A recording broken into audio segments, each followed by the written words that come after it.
Bakit kaya yung anak ko, dadalitin muna ako bago sumunod? Ayaw mo ba talaga na kalmadong nanay?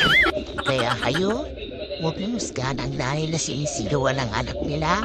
Hindi niyo alam kung ilang beses nakiusap yan bago sumigaw.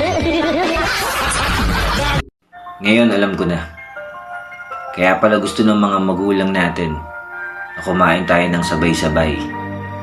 Kasi darating ang panahon na mag-isa ka na lang kakain sa lamesa. Kaya pala 6:00 pa lang ng gabi, gusto ng mama at papa natin na magkakasama tayo.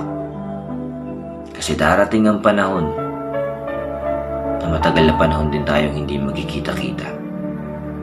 Ngayon alam ko na kung bakit hinahayaan lang tayo kumain ng matatamis noon.